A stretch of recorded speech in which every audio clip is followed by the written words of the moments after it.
L'ange gardienne de l'équipe haïtienne, Curly Theus, fait partie du 11 type de la première journée de SofaScore. Coupe du monde féminine. L'ange, gardienne, haïtienne, Curly Theus, fait partie de l'équipe type de la première journée de SofaScore. À la suite de sa superbe prestation face à l'Angleterre lors de l'entrée en lice de l'équipe haïtienne à la 9e édition de la Coupe du monde, la gardienne Curly Theus fait partie du 11 type de la première journée de SofaScore où elle obtient une note de 9.3. L'ange gardienne haïtienne a réalisé lors de cette rencontre 10 arrêts évitant à son pays de connaître le pire face à la championne d'Europe en titre. Dans ce match, la sélection nationale haïtienne a été largement dominée par une équipe anglaise qui a obtenu les 75% de possession du ballon. Les Anglaises ont tiré à 21 reprises pour un total de 11 tirs cadrés, 7 non cadrés et 3 contrés. Curly Theus, qui avait pour mission de protéger la cage de l'équipe haïtienne, a fait un excellent travail en faisant 10 arrêts. On peut même se demander si ce n'était pas le penalty octroyé à l'équipe anglaise. Est-ce que la rencontre n'allait pas se terminer sur un score nul et vierge? Après la rencontre, Curly Theus avait reçu les félicitations des Haïtiens et même des médias internationaux qui avaient salué la prestation de l'équipe, tout en mentionnant le bon niveau affiché par la gardienne tout au long de la rencontre. Vendredi prochain, tout le pays compte sur un grand Curly Theus qui peut inspirer ses coéquipières à aller chercher leur première victoire dans la compétition qui serait aussi une victoire historique pour le pays dans cette catégorie. Curly Theus est native de Port-au-Prince, quartier du Canapé Vert. Âgée de 24 ans, elle joue comme gardienne de but pour le FC Miami City en USLW League, aux États-Unis. Le 11 type de SofaScore est une formation en 4, 1, 3, 2. Gardienne, Curly Theus. Haïti, défenseur, Olga Carmona. Espagne, Stéphanie van der Gra. Pays-Bas, Amanda Eilsted. Suède, Ona Batley. Espagne. Milieu, Teresa Abolera. Espagne, Junando. Japon, Hinata Miyazawa. Japon, Harry Borges. Brésil, attaquante. Sophia Smith. États-Unis, Alexandra Popp. Allemagne. Mondial féminin. L'ange, gardienne, haïtienne, Curly Theus, fait partie du 11 type de la première journée de SofaScore. Face à la Chine, Haïti va chercher son premier succès en Coupe du monde féminine senior. Face à la Chine, l'équipe haïtienne va chercher son premier succès en Coupe du monde féminine senior. Pour sa première sortie samedi dernier contre l'Angleterre, l'équipe haïtienne avait reçu des félicitations et des mots d'encouragement pour sa solide prestation face à la championne d'Europe en titre qui l'avait battue, 1-0. Les Grenadières en mauvaise posture dans le groupe D doivent faire mieux ce vendredi 28 juillet face à la Chine, championne d'Asie en titre, 14e mondiale. La sélection nationale qualifiée d'outsider dans son groupe va chercher son premier succès historique dans une phase de Coupe du monde au niveau de cette catégorie. En effet, la sélection nationale haïtienne et celle de la Chine comptent 0 points dans le groupe D. Les deux ont été battus respectivement par l'Angleterre et le Danemark. Pour rester en vie, les coéquipières de Dumornay doivent s'imposer contre l'équipe asiatique pour continuer d'y croire à une qualification pour le second tour de la compétition. Toutefois, cette équipe chinoise est partie favorite sur le papier avec une 8e participation sur 9 à une Coupe du monde féminine. Mais, l'équipe haïtienne, malgré son manque d'expérience dans la compétition, a montré sa capacité et sa solidarité et peut profiter de sa dernière prestation face à l'Angleterre pour donner du fil à retordre aux Chinoises et pourquoi pas aller chercher la victoire qui sera historique et importante pour les filles. L'équipe haïtienne, malgré la blessure de l'excellente défenseur Jennifer Limage, peut compter sur certaines individualités dont ses deux stars Melchidaël Dumornay et Nerilia Mondésir. La première peut basculer à elle seule une rencontre tandis que la seconde peut se battre jusqu'à la dernière minute d'une rencontre. Vendredi 28 juillet à partir de 7 h du matin, heure haïtienne, Haïti sera au rendez-vous pour faire rêver ses fans qui attendent impatiemment cette victoire historique pour les filles qui se sont battues jusqu'au bout pour atteindre cette prestigieuse compétition, pour le pays qui fait face à la terreur des gangs obligeant les habitants de la commune de Tabar à fuir leur maison pour s'installer devant les locaux de l'ambassade américaine en Haïti. Curly Theus, l'ange gardienne de la sélection haïtienne. Auteur d'une prestation extraordinaire malgré la défaite de la sélection haïtienne face à l'Angleterre, 1-0. Ce samedi 22 juillet, Curly Theus a réalisé 10 arrêts décisifs afin d'éviter le pire pour ses pairs. Face à l'Angleterre, les protégés de Nicolas de Lépine étaient très disciplinés tactiquement, mais cela n'a pas empêché pas aux Anglaises de se procurer quelques occasions.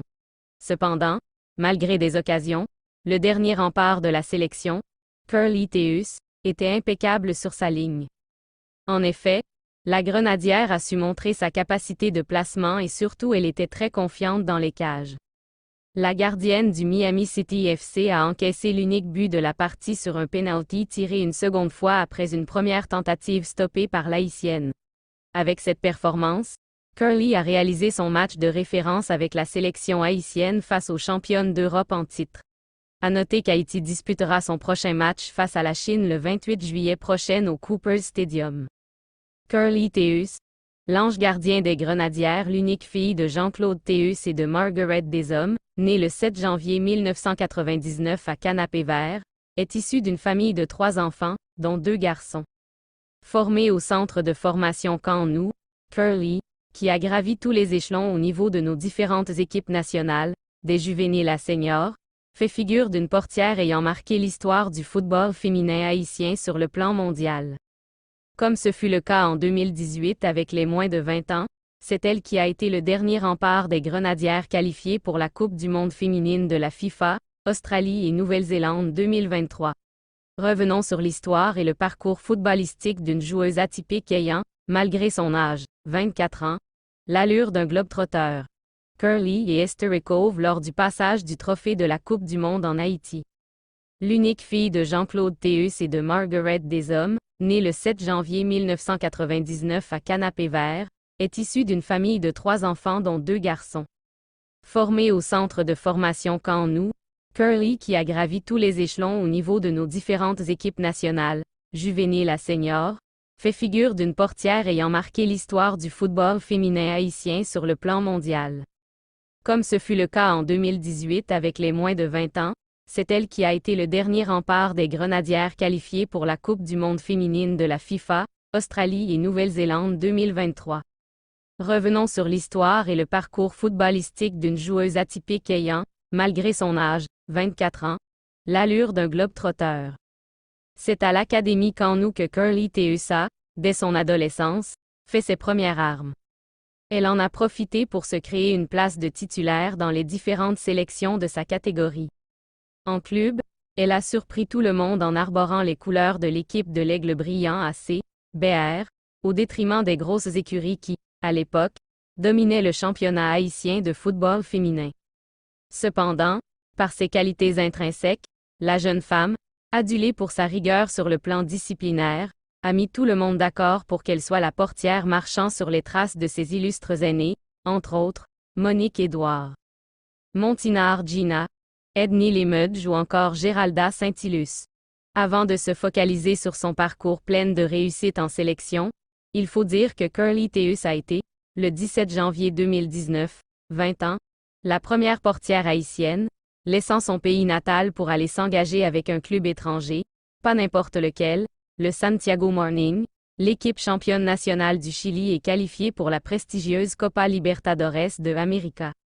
Là-bas, elle ne faisait que grossir les rangs d'un club ayant dans son effectif 2 autres haïtiennes, Rosalord Borgella et Lindsay Zulu. Selon une source proche de la FHF, l'ancienne gloire de l'équipe nationale masculine, Philippe Vorbe, le parrain adoptif de Curly Theus qui avait apporté depuis longtemps son assistance régulière, avait pour ce voyage, via la compagnie Vorbe et Fils, fait un don à la maman de la grenadière pour qu'elle puisse faire face aux difficultés financières en l'absence de sa fille. Au terme de cette expérience chilienne, Curly Theus a été annoncé du côté du Portugal par la Fédération haïtienne de football en faisant croire que le dernier rempart des Grenadières a signé, le 29 juillet 2020, en faveur d'une équipe de Division 3, le Racing Power Football Club sans révéler toutefois les détails du transfert. Dans la foulée, la mondialiste U20 a brillé par son absence en équipe nationale pour avoir déposé ses valises aux États-Unis d'Amérique. Sans club depuis, il a fallu attendre février 2023 pour voir la Grenadière signer avec une franchise de la USLW League, en parlant du FC Miami City. Venons-en au parcours de Curly Theus au niveau de nos équipes nationales. Cette dernière n'est autre qu'un cadre voire un membre très important de la génération dorée ayant permis au football féminin haïtien d'écrire de très belles pages dans l'histoire du football féminin mondial. À preuve, elle a été d'une importance capitale en 2018 lors de la qualification d'Haïti pour la Coupe du monde des moins de 20 ans en France où elle avait gardé la cage des jeunes grenadières face à la RP Chine, 1-2, le Nigeria, 0-1, et l'Aléagne, 2-3. Succédant à la portière Géralda Saint-Ilus dans la cage des Grenadières en 2018, Curly Theus qui était en concurrence avec Johnny Gabriel, a disputé avec l'équipe senior, le tournoi olympique de 2020 à Houston, Texas aux USA. Pour l'occasion, les Grenadières, défaites pour leur entrée en lice face au pays hôte, 0-4, et battues, 0-2, par le Costa Rica, allaient massacrer l'équipe du Panama, 6-0, pour quitter la compétition la tête haute. Et depuis, elle n'a plus joué en équipe nationale pour des raisons diverses, administratives et blessures. Dans la foulée, le nouveau sélectionneur national, Nicolas Delépine a beau essayer de trouver une portière capable d'aider les Grenadières dans la campagne à la qualification pour le mondial féminin de la FIFA, Australie et Nouvelle-Zélande 2023.